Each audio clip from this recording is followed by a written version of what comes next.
Hi, my name is Maggie Sherrar. I'm a single mom of 2 kids. I am a freshman at Highline College and I'm 40 years old. It's no coincidence I waited this long to return to school. My children are now 15 and 11. For all of these years that I've been raising them, I've had one income. I have been mentally and physically overwhelmed, under-supported, and just unable to take on more. I'm not alone with being overtaxed, under-resourced, and low income. The Institute for Women's Policy Research states that 89% of single moms are low income.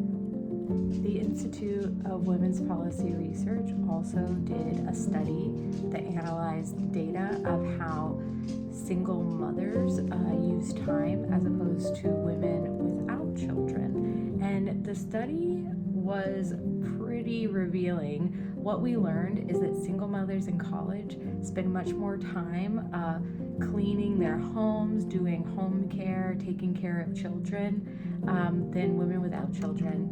On average, and I quote, single mothers who attend college full-time spend 9 hours a day on care and housework, 2 hours a day on active childcare, 6 hours on supervisory care, pardon me, and about 2 hours on housework. Women, college students without children, spend under 2 hours each day on all of these activities combined.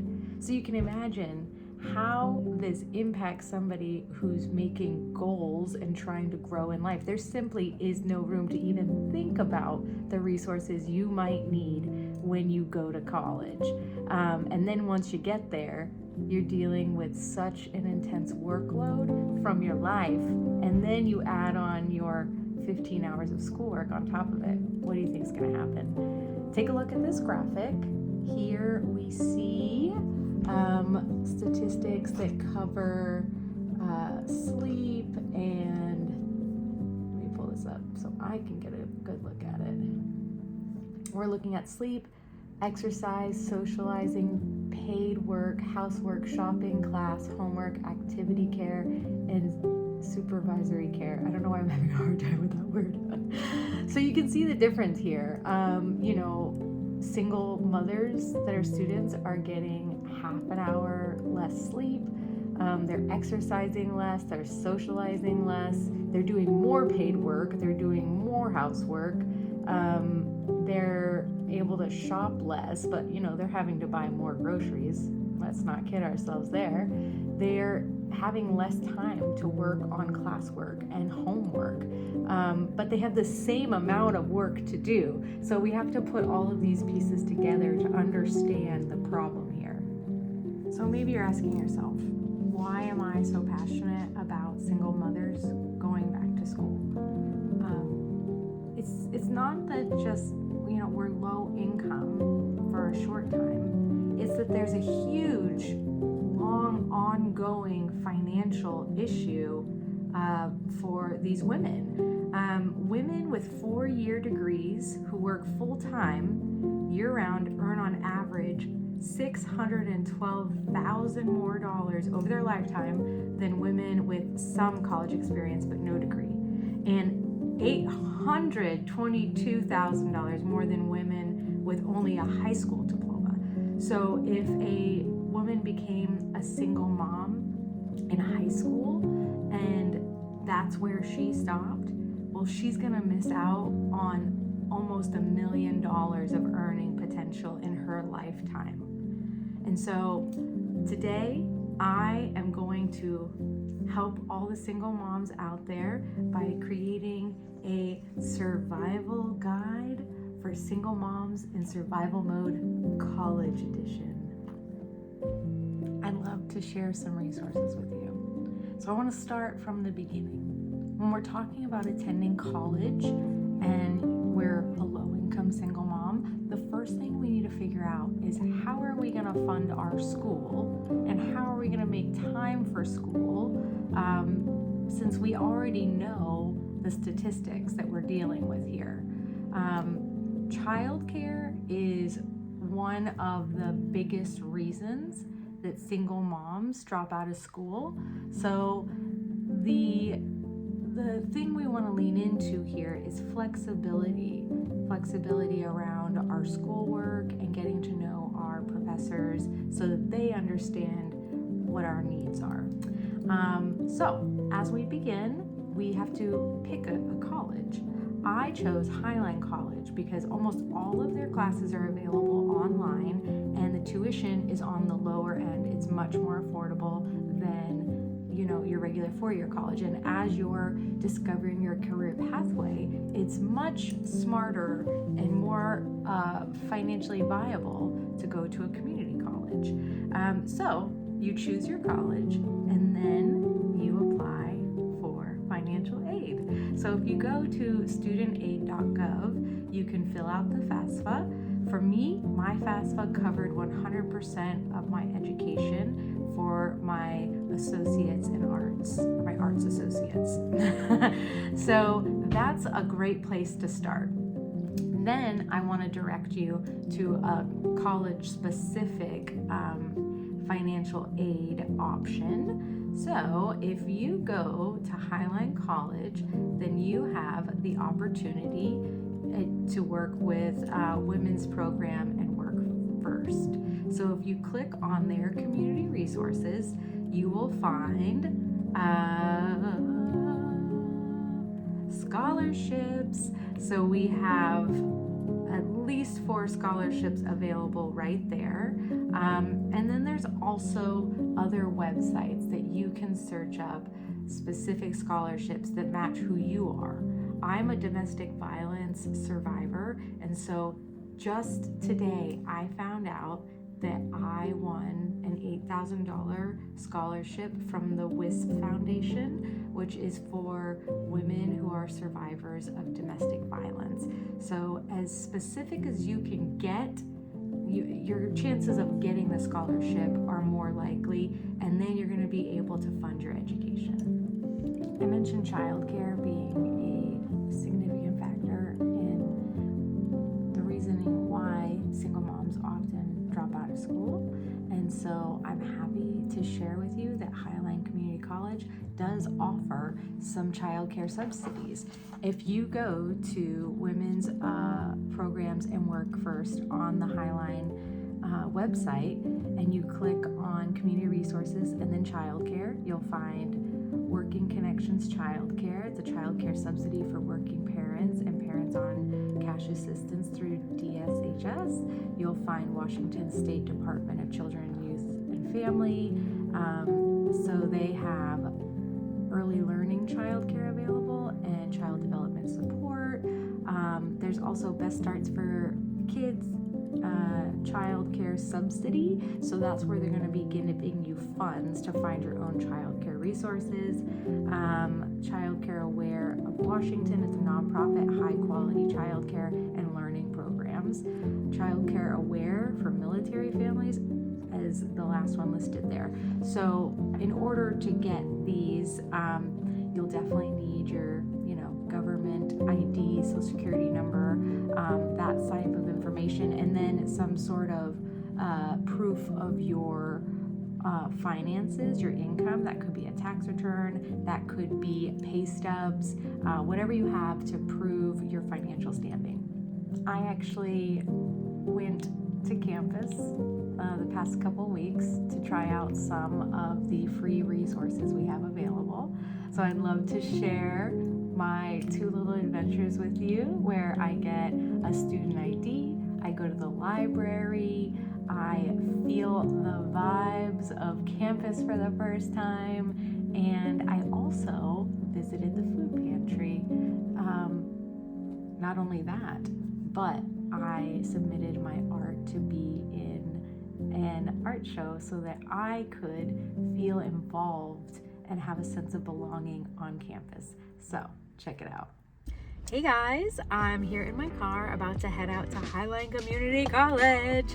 I am developing a survival guide for single moms in survival mode while in college. So we're gonna go on campus today and explore the resources that are available to us that are gonna help us get our education and make getting a degree that much more accessible. So let's go. Okay, I just went into building 6, the lower level, to get my student ID. This will give me access to checking out books at the library. All you need to do is bring in your government ID and there you go.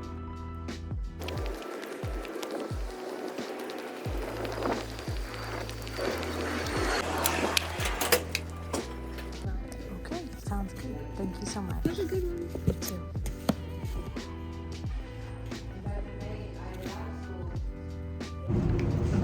I got my book, The Silent Patient. This actually saved me a lot of money. I didn't have to buy a book off Amazon, and I also didn't have to go to my local library, which actually did not even have the book available. And I was able to hold this online, saving me time as well. So use the library, it's a great resource. We are at Highline Community College again. We're headed into building 16 to check out the food pantry. So cute. We've arrived to the food pantry. All you need is your student ID. Okay, get the card. Sign it. Oh, I have to sign in. So. Not only did we get a haul of potatoes, pears, and red onion, but we also got this opportunity to win. It looks like $10 gift card. $10 gift card, so cool. Building 16 is the visual communications building. So one way to connect to the community that's alternative to clubs and being on campus in classes is joining the spring art show. So I've submitted my artwork. It's still hanging. The show is going to be up June 3rd. Check it out. With all the resources I gave you, I wanted to just share one more. Single parents deal with chronic stress, and that is not something you can ignore. The article Battling Parent Burnout by Bisma Anwar warns burnout in single parents can lead to chronic stress, physical and mental health issues, and negatively impacting parenting abilities. So over time, this can result in emotional and behavioral problems in children, such as anxiety, depression, and academic difficulties. So the stress not only impacts the parent's ability to do their work well, but it also impacts the children. At times, this can also strain parent-child relationships. Burnout can also affect the parent's ability to provide a stable and nurturing environment for their child. I have experienced this firsthand, and so I have my coping tools on hand. Before I share those with you, I just want to give you the warning signs of burnout. So that's going to feel like constant fatigue, irritability and mood swings, no patience, no motivation. You might get headaches and stomach issues, persistently feeling overwhelmed, even by daily tasks. There is emotional detachment, feeling numb, difficulty concentrating, negative thoughts, constant doubt, and then ultimately there can be a dependence on substances. I experienced that when I first divorced. I relied on substances, and now I'm 8 years sober and starting to build my life finally after all of this struggle. What has helped me are the same things that I've found in my research. Physical activity. Highline Community College does have a gym. All you need to do is bring your card. I've also nourished my passions and hobby through my artwork. As you saw, I went to Highline and hung my artwork, even though I'm not taking art classes right now, because I wanted to be a part of the community and I wanted to nourish that part of myself that appreciates sharing my art. I also think that getting Support through your community is really important. If you don't have a partner, spending time around other single moms or getting a therapist. You can check out openpath.org for a sliding scale therapist. That is where I found my therapist 7 years ago, charging only $40 a month. Single moms in college experience significant, unique challenges and risks. The Institute for Women's Policy Research says that between 2003 and 2009, only 28% of single moms who entered college earned a degree or certificate within 6 years, compared to 40% of married mothers and 57% of women who were not parenting. I hope today you took note of these resources. There is a way to have success and give yourself a better chance of getting a degree. It's a fact that your earning potential goes way up with a degree, and we know the risks for single moms are mainly childcare, and here I have given you those resources to make that easier to manage. We know that low income issues come up, so I hope you take advantage of FAFSA, community college, and scholarships that are specifically designed for single mothers. And I hope you also take advantage of online classes, because mamas, we got less time to make it happen with. And lastly, the stress that comes down on you has detrimental effects on your mental, physical health, and your children. So implementing those healthy coping skills, that really essential self-care, is going to need to be something that you do for yourself. I wish you luck. I wish you all the resources, and stay in school.